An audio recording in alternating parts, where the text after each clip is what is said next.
Bismillahirrahmanirrahim. Assalamualaikum warahmatullahi wabarakatuh.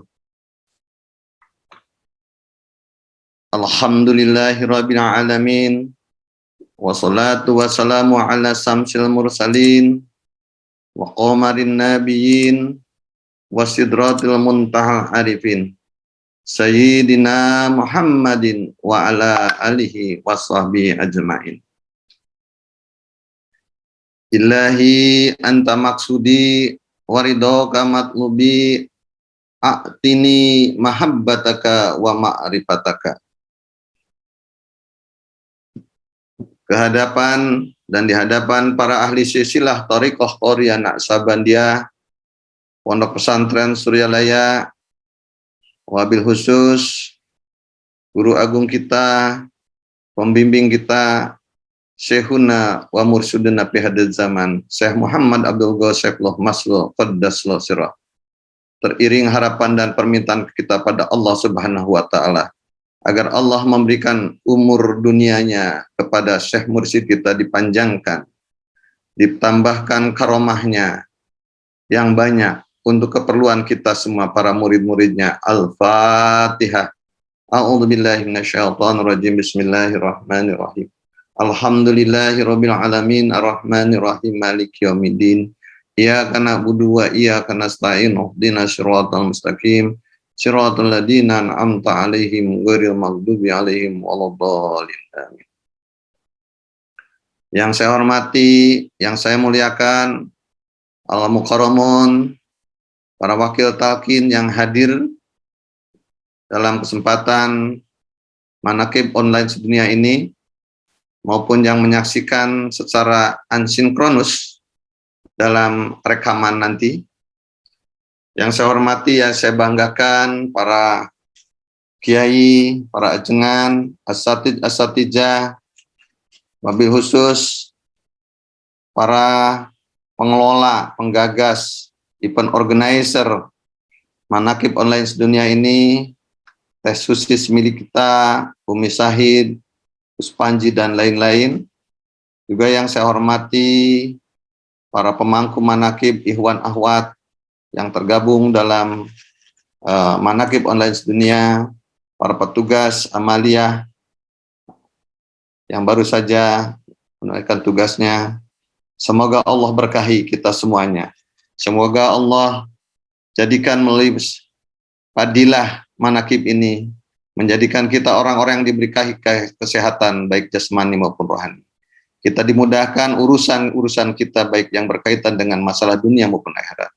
Allah lancarkan usaha kita, Allah berkahi rezeki kita dengan rezeki yang halal, yang thayyib, yang kasir untuk keperluan kita dalam rangka beribadah pada Allah Subhanahu wa taala.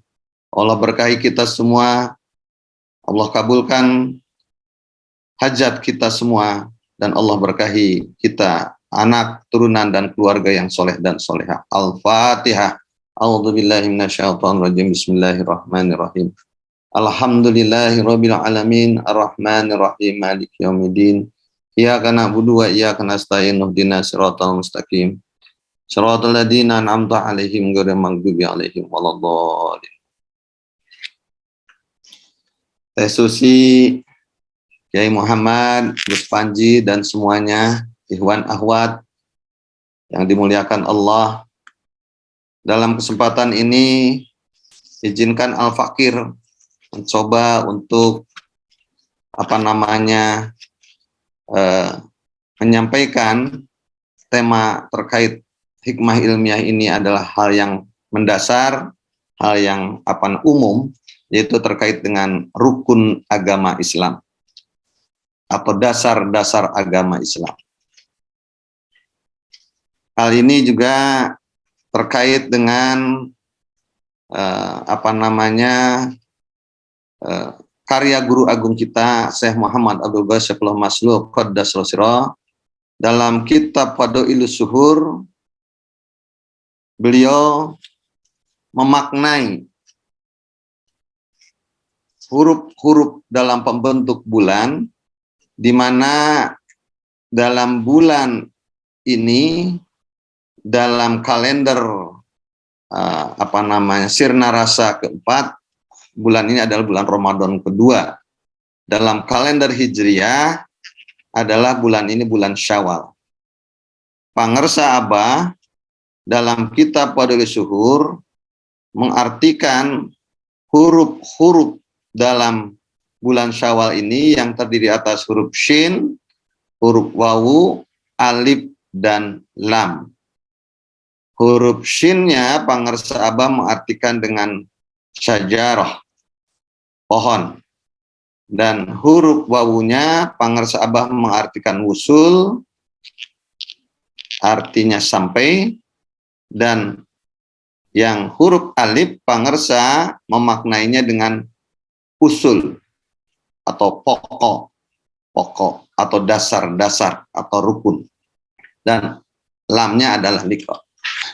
Nah, yang terkait dengan tema kali ini yaitu Pangersa Abah mengartikan huruf alif dalam kalimat Syawal dengan makna usul. Usul ini adalah bentuk jama dari kalimat ahlun. Ahlun yang berarti pokok gitu ya, atau dasar gitu. Jadi usul berarti pokok-pokok, rukun-rukun. Nah, gitu. Nah, yang dimaksud oleh Pangersa Abah, pokok-pokok di sini adalah pokok-pokok agama, yaitu agama Islam. Disebut juga usuluddin.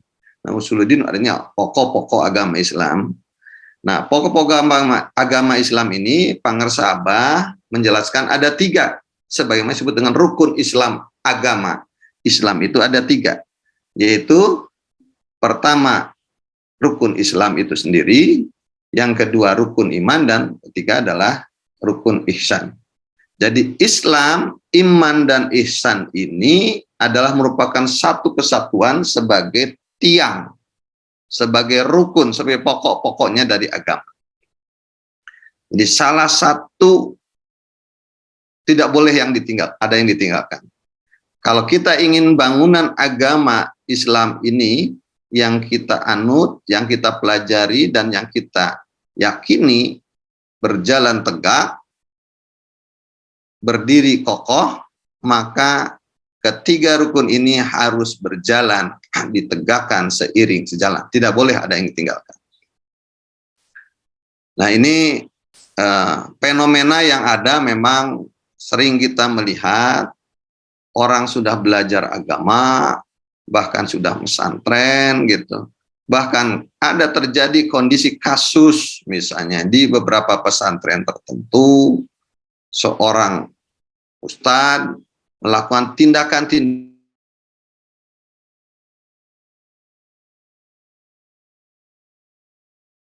asusila ajaran agama Islam sendiri. Misalnya dalam beberapa bulan yang lalu, belum sampai setahun, kita mendengar ada oknum ustadz salah satu lembaga pendidikan agama di Bandung memperkosa beberapa santrinya. Juga terjadi di Jombang, juga terjadi di Sumatera Barat, dan lain-lain. Jadi ini jangankan di para santri atau para lulusan yang belajar agama, ya, oknum ustadz sendiri melakukan hal semacam ini. Kenapa demikian? Karena dalam ini mungkin dalam dugaan al-fakir ada satu atau lebih rukun agama yang terabaikan. Fenomena ini memang sangat terlihat. Kita sering mendengar kalau kita mengikuti kajian atau ya di tempat-tempat umum, seringkali kita mendengarkan seorang ulama, seorang ustadz dalam rangka bersyukur nikmat pada Allah. Dalam ungkapannya beliau menyatakan, alhamdulillah misalnya, terima kasih ya Allah yang telah memberikan nikmat Islam, nikmat iman, nikmat sehat, dan seterusnya. Jadi yang tergambar pada hanya nikmat Islam dan nikmat iman saja. Ada satu pokok rukun yang tidak pernah tersebut dan sering sekali tidak disebut, yaitu nikmat ihsan. Sehat itu bukan berarti ihsan gitu ya. Itu tidak salah, tapi belum lengkap gitu. Tidak salah, belum lengkap. Maka dalam kesempatan ini memang perlunya kita memahami kenapa kita harus memahami rukun agama supaya hal ini bisa kita lakukan, bisa kita tegakkan bersama, yaitu tentang Islam, iman, dan Islam. Pangersa Abah dalam kitab Badul Suhur, ini jadi sekaligus bertabaruk saja, gitu sekaligus. Apa yang dimaksud Islam, iman, dan ihsan, itu sebagaimana diriwayatkan oleh Umar bin Khattab, yang dikenal juga dengan hadis Jibril. Ini dalam suatu waktu tertentu, Umar bin Khattab menceritakan bahwa pada saat mereka sedang berkumpul bersama Rasulullah, tiba-tiba pada hari itu datang seseorang, ya, yang terlihat sangat rapi, menggunakan pakaian yang berwarna putih dan rambutnya sangat hitam dan tidak terlihat acak-acakan, sehingga tidak tampak bahwa dia telah melakukan perjalanan yang jauh. Dan hanya saja kalau dia bukan orang yang jauh, di antara sahabat tidak ada yang mengenalnya. Dan kemudian seorang laki-laki tadi juga terlihat sangat akrab dan sangat dekat dengan Rasul, karena begitu beliau datang ke majelis tadi, ke tempat Rasul sedang berkumpul bersama para sahabat, dia duduk mendekat Rasul dan bahkan menempelkan lututnya pada lutut Rasulullah SAW, dan bahkan kemudian beliau meletakkan kedua telapak tangannya di pahanya Rasulullah SAW, sambil kemudian kata Umar, orang tersebut bertanya pada Rasulullah, "Ya Muhammad, akhbirni an al-Islam." Ya Muhammad, akhbirni anil Islam. Ya Muhammad, ajarkan aku tentang Islam. Maka kemudian Rasulullah SAW menjawab, al-Islamu antashhadu la ilaha illallah wa anna Muhammad Rasulullah wa tuqimu sholata wa tu'tiya zakata wa tasawma ramadana wa tahujja baita. Nah, mendengar jawaban Rasulullah, orang tadi menjawab, sodakta. Jadi dia bertanya, dia juga membenarkan, engkau benar. Jadi kayak orang menguji, gitu, kayak orang menguji. Dan kemudian, jadi kata Rasul, apa itu Islam? Islam itu adalah kita mengucapkan, kita bersaksi bahwa tidak ada ilah selain Allah. Dan kita bersaksi bahwa Muhammad adalah utusan Allah, yang kita sebut dengan ini adalah syahadatain, kemudian mendirikan sholat, membayarkan zakat, melaksanakan saum di bulan Ramadan, dan berhaji ke Baitullah. Penjawab-jawaban ini orang tadi menjawabkan sodakta, engkau benar. Kemudian setelah itu ya Umar pada heran, dia yang bertanya, kok dia juga yang membenarkan gitu. Tapi kemudian orang tadi bertanya lagi kepada Rasulullah, ya Rasul, Pak akhbirni anil iman, ajarilah aku tentang iman. Maka Rasul menjawab, antu'mina al-imanu antu'mina billahi wa malaikatihi wa kutubihi wa rusulihi wal yaumil akhiri wa tu'mina bil qadari. Kata Rasul, iman itu adalah engkau beriman antu'mina billahi kepada Allah, mempercayai pada Allah, baik nanti diulas zat, sifat, asma, dan apalnya, yang kemudian dan percaya pada malaikat-malaikat Allah, dan rusulihi, dan wakutubi, dan percaya pada kitab-kitab Allah, kemudian warusulihi, percaya pada rasul-rasul Allah, Ingat, bukan nabi, rasul. Ini rasul Allah. Wal yaumil akhiri, dan percaya pada hari akhir.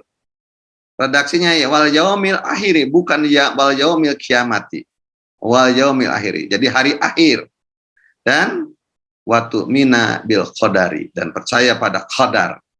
Nah, qadar ini ya ada yang mengartikan qadar baik dan qadar buruk. Tapi sesungguhnya buat kita semua para pecinta kesucian jiwa tidak ada qadar yang tidak baik. Semua qadar, semua ketentuan Allah adalah baik. Hanya Allah menunjukkan pada kita dalam bentuk jalaliyah atau bentuk jamaliyah. Kita menganggap suatu qadar itu baik kalau qadar ketentuan Allah itu menimpa kita sesuai dengan keinginan nafsu kita, keinginan syahwat kita, keinginan nafsu kita. Tapi kalau ketentuan Allah itu berlawanan dengan keinginan nafs, keinginan diri kita, maka itu disebut dengan takdir buruk gitu ya. Wasyarihi gitu. Jadi, tapi sesungguhnya semua takdir baik gitu ya. Itu kan karena bentuk jamaliyah dan jalaliyahnya Allah. Bentuk sesuai dengan kehendak nafs kita atau berlawanan dengan nafs kita. Nah, ini. Nah, terkait ini nanti ya kita bisa bahas, ada contoh ini, contoh kisah saya nyimak dari ceritanya Abu Nawas.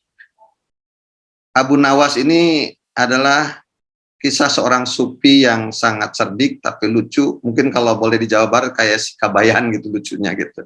Dia sangat akrab dekat dengan seorang raja, seorang khalifah yang dikenal itu namanya Harun al-Rasyid gitu kan.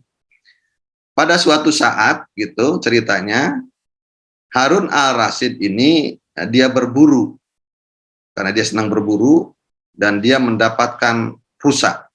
Rusa ini adalah salah satu hewan atau dagingnya kesukaan Harun al-Rasyid. Maka karena dia suka, maka kemudian hasil buruannya dia coba ingin masak sendiri. Dia ke dapur minta dibantu oleh para pembantunya yang ada di dapur, tapi dia ingin memasak dan merajang daging rusa itu sendiri. Nah, dalam merajang daging rusa itu, kemudian dia terpotonglah ibu jarinya, ceritanya begitu. Dan kemudian setelah melihat Raja Harun al-Rasyid terpotong jarinya, kemudian Raja menemui Abu Nawas, dan kemudian Abu Nawas, aku terpotong jariku sehingga sekarang aku tidak punya jari. Maka Abu Nawas menjawab, maka bersyukurlah pada Allah, karena itulah tanda qadar Allah yang baik untukmu. Mendengar ini justru tangan sudah tidak hilang jarinya, sambil menahan rasa sakit, kemudian Abu Nawas malah mengomentarinya suruh bersyukur. Nah, bersyukurlah pada Allah dengan terpotong jarinya. Nah, ini karena dalam pandangannya beda antara Abu Nawas dengan Harun al-Rasyid. Harun al-Rasyid mendapatkan bahwa ini musibah. Maka kenapa harus malah mengatakan harus bersyukur gitu. Maka dengan ungkapan itu karena saking jengkelnya dia marah dan bukan mendapat simpati gitu. Maka kemudian Abu Nawas suruh dipenjara, singkat cerita gitu, dipenjarakanlah gara-gara itu. Nah, setelah beberapa bulan kemudian Abu Nawas dipenjara. Nah, kemudian karena hobinya Harun al-Rasyid kemudian berburu lagi ke hutan dan tidak mengajak Abu Nawas karena Abu Nawas dipenjara.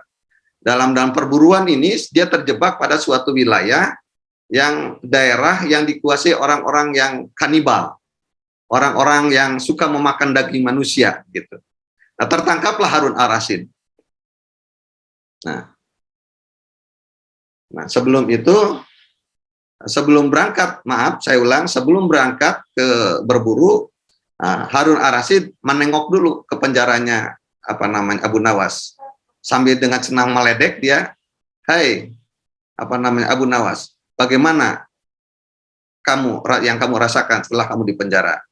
Maka Abu Nawas menjawab, "Alhamdulillah, saya bersyukur pada Allah karena Allah mentakdirkan saya untuk masuk penjara."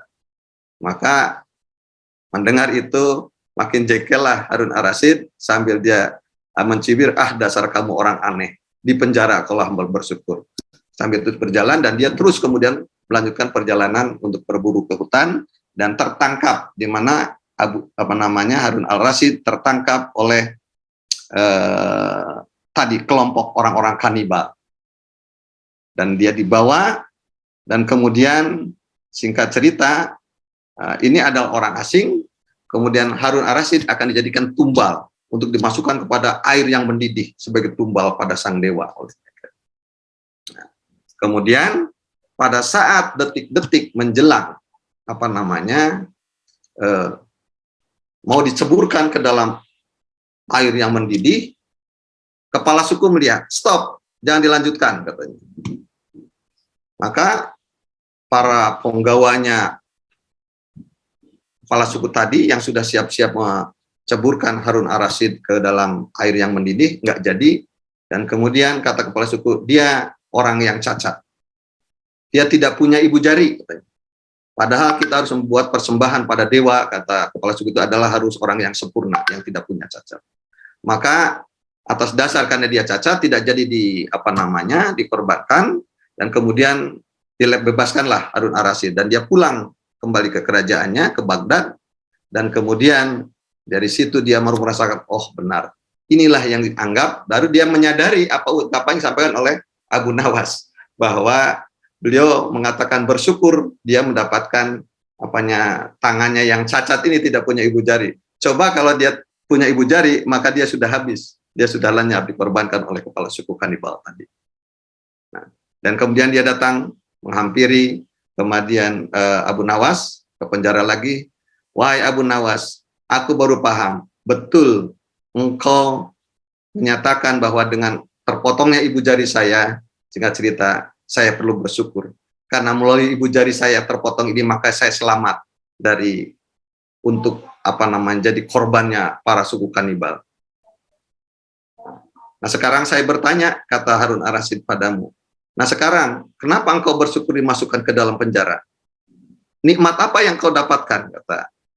Maka Abu Nawas menjawab, saya bersyukur karena kalau saya tidak dimasukkan pada penjara, pasti saya akan diajak berburu oleh tuanku.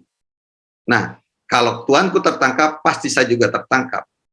Dan kalau tertangkap, tuanku terbebas dari untuk jadikan korban karena tuanku cacat, tidak punya jari, sementara saya lengkap, maka saya akan jadi korban untuk persembahan para suku-suku kanibal tadi. Mendengar itu, maka legalah Harun Ar-Rasyid, dan kemudian Abu Nawas dibebaskan, bahkan diberikan hadiah. Itulah makna bahwa sebetulnya semua takdir itu baik, gitu ya. Jadi tidak ada takdir yang tidak baik. Hanya Allah menunjukkan aspek janaliyah dan jamaliyah.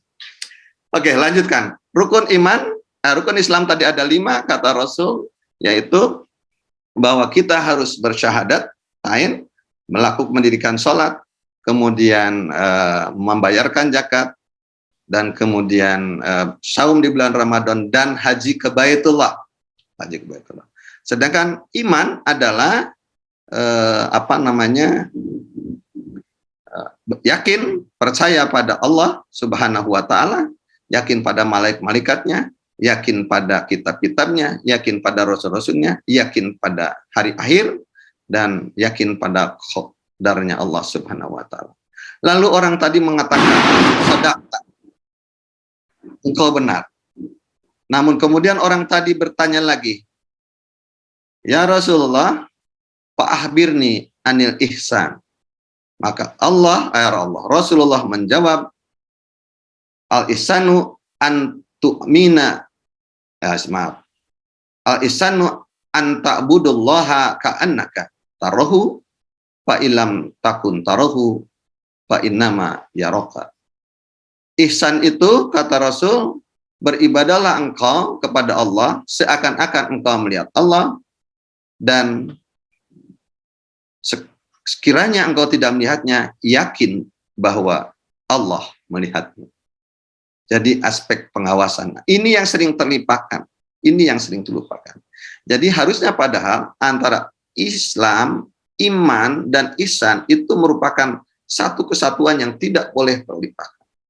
Kenapa terjadi yang tadi saya katakan, orang sudah belajar agama, hadis-hadis yang dihafal banyak, Quran habis, gitu misalnya. Tapi kenapa masih juga melakukan perbuatan-perbuatan tercela? Fenomena ini banyaklah kita dalam kehidupan sehari-hari. Tadi contoh ekstrim yang saya katakan, seorang ustadz di sebuah lembaga pendidikan pesantren melakukan tindakan senonoh, itu sangat ekstrim. Tapi dalam fenomenanya kan tidak sedikit para pejabat kita yang memang dia jebolan dari pesantren, belajar agamanya banyak. Tapi kenapa dia masih melakukan perbuatan tercela? Mengambil hak orang lain, melakukan korupsi, tindak pidana, ya macam-macam lah, dan sebagainya. Hanya dalam rangka memenuhi syahwat nafsnya gitu. Ini persoalannya karena sering terjadi, ada rukun agama, ada pokok-pokok agama, ada dasar agama yang sering terlupakan, yaitu ihsan. Padahal ihsan itu adalah kuncinya tadi. Nah, ya kan? Kata Rasulullah, anta'budullaha ka'annaka. Beribadahlah pada kamu. Pemahaman ibadah itu bukan hanya ibadah mahdoh, kita sholat, kita puasa, kita zakat.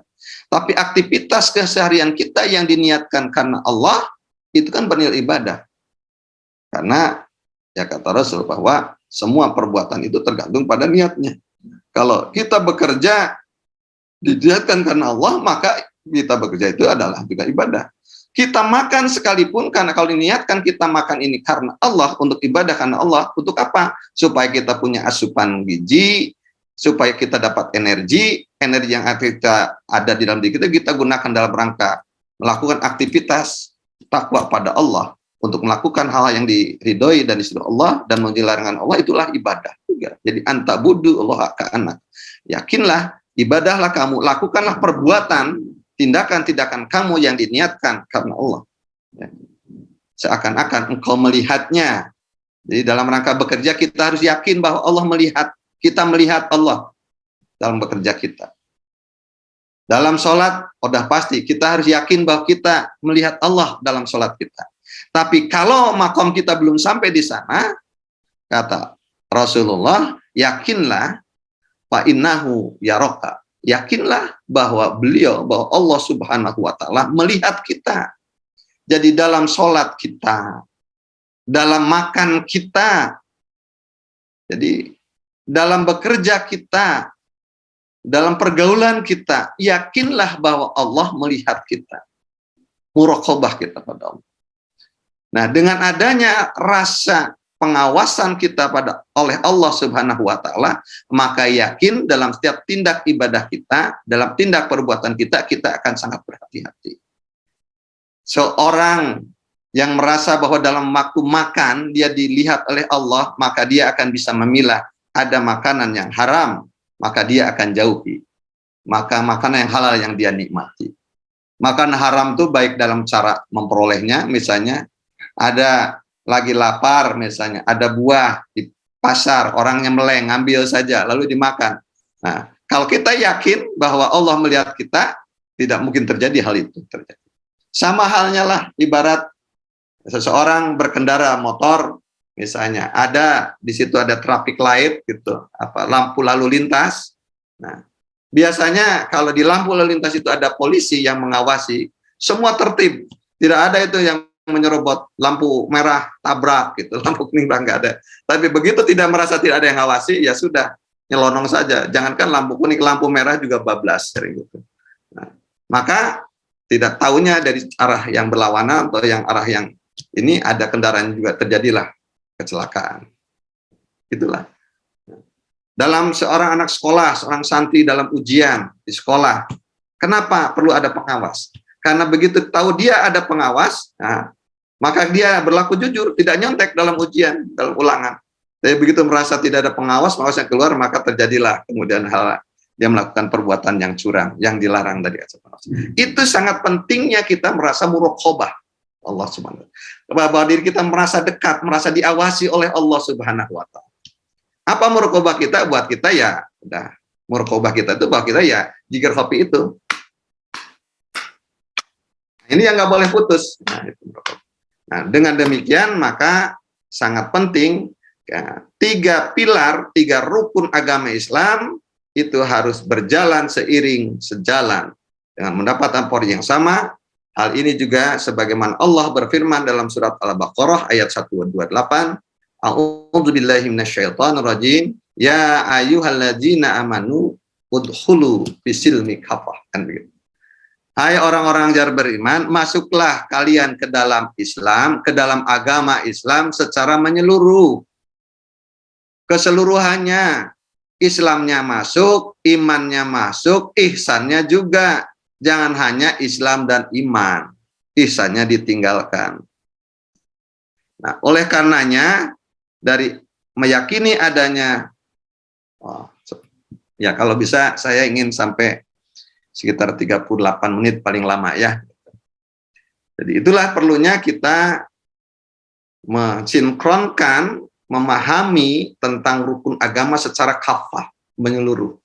Nah, alhamdulillah kita setelah kita mendapatkan hidayah, mayasya Allah Subhanahu wa taala, bergabung menjadi murid-murid Pangersa Abah Aos dalam kelompok, dalam kafilah Thariqah Qadiriyah Naqsabandiyah Mahad Suryalaya dengan guru silsilah ke-38, insya Allah kita akan menjadi orang-orang yang kafah dalam masuki Islam.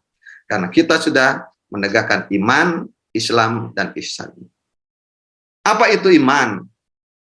Tadi secara pengertian menurut hadis Jibril, iman itu adalah kita meyakini akan adanya Allah, para malaikat-malaikat Allah, kitab-kitab Allah, rasul-rasul Allah, hari akhir, dan ketetapan-ketetapan Allah Subhanahu wa taala.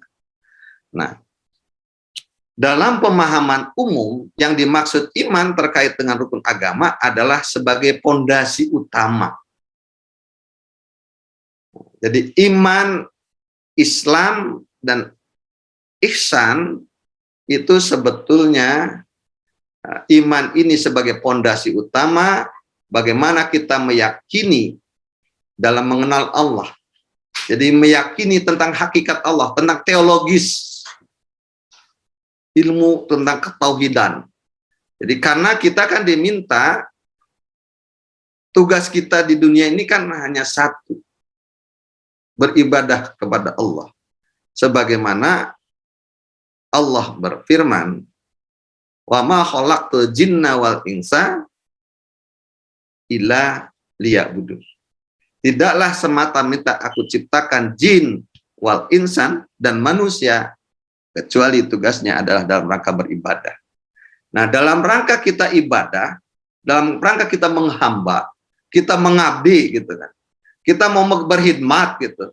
Maka kita harus telas, harus jelas, harus tahu, harus kenal, harus ma'rifat.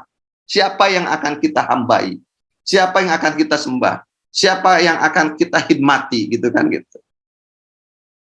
Ya, dalam hal ini kita yang harus kita ma'rifati adalah Allah Subhanahu wa taala sebagai Tuhan kita, sebagai tempat penghambaan kita, segala-galanya semuanya. Maka kita harus mengenal tentang, harus bermakrifat tentang zat, sifat, asma, dan af'al Allah sebagaimana yang terkandung dalam 4 huruf ismu adzam.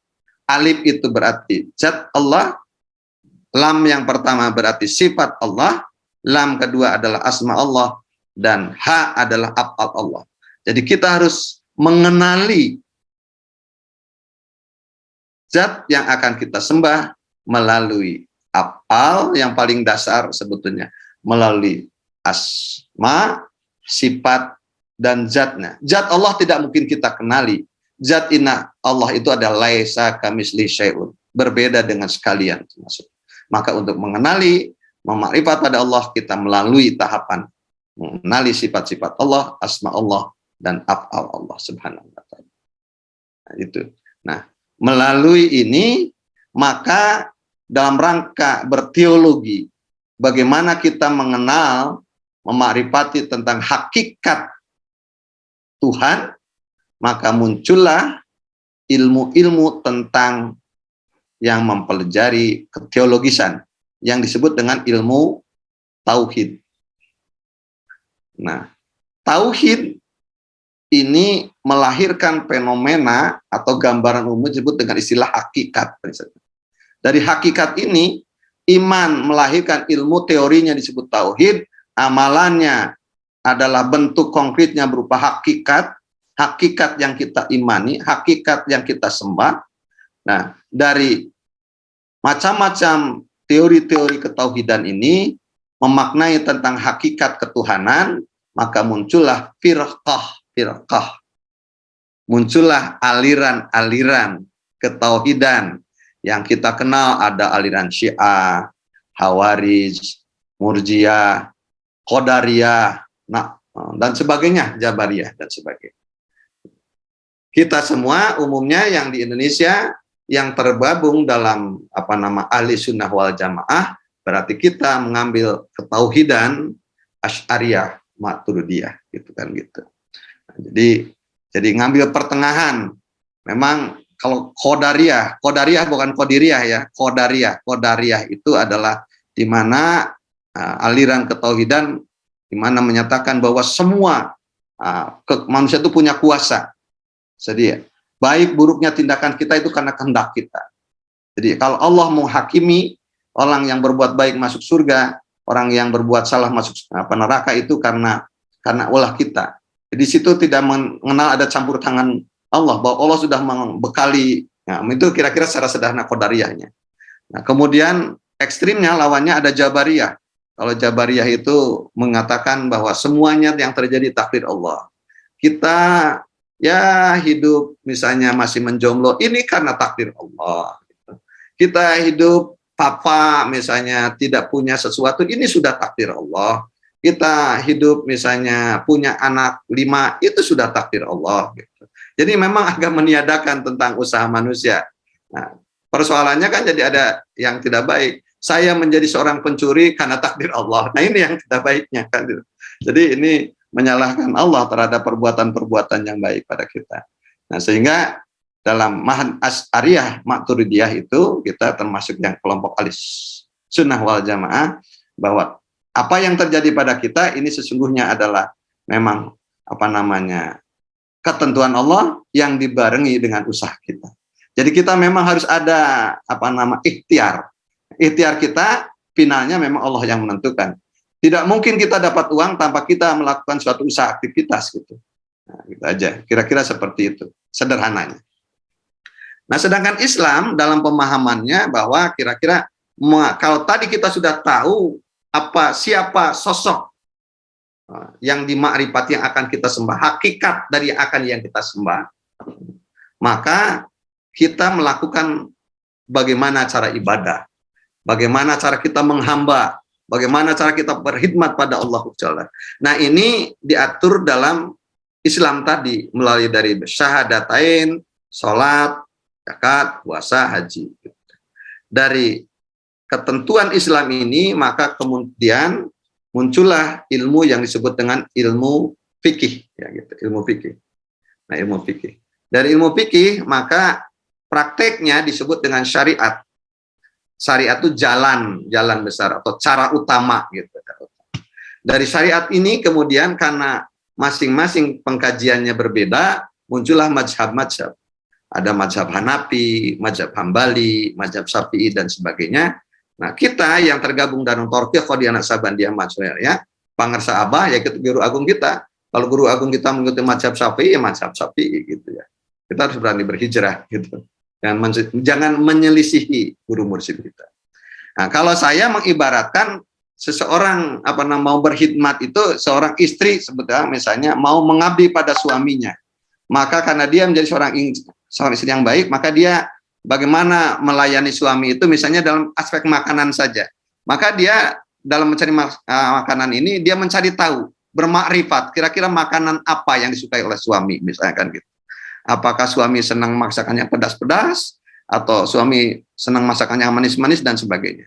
Sehingga kemudian seorang istri itu berupaya dalam membuat masakan itu ya sesuai selera suami.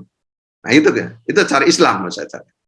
Nah, tapi ini apakah sudah sampai pada suami makanan ini? Belum. Tapi dia seorang istri baru menyiapkan sajiannya, masakan. Untuk bisa supaya masakan yang disiapkan sesuai selera suami oleh seorang istri sampai pada suami, maka seorang istri harus menghantarkan, harus menyampaikan supaya makan ini usul sampai pada suami. Nah, dalam pokok-pokok ajaran Islam, agar supaya ibadah kita, sholat kita, puasa kita, zakat kita sampai pada Allah, usul pada Allah, maka harus dilakukan upaya kita melakukan perjalanan lebih khusus, yaitu ihsan. Dari ihsan itu muncullah teori yang disebut tasawuf. Tasawuf ini adalah intinya zikir, bertorikot, melakukan perjalanan khusus secara khusus, agar apa yang kita lakukan, sholat kita sampai pada Allah. Maka sholat kita harus diiringi dengan upaya kita melakukan perjalanan menuju Allah. Agar zakat kita yang kita berikan sampai pada Allah, maka dalam berzakat kita harus melakukan perjalanan agar zakat ini wusul pada Allah. Apa caranya? Kita semua sudah mendapatkan, yaitu dalam berpuasa, dalam berzakat, dalam sholat, dalam ibadah apapun, misalnya dalam bekerja, kita harus diiringi dengan ini.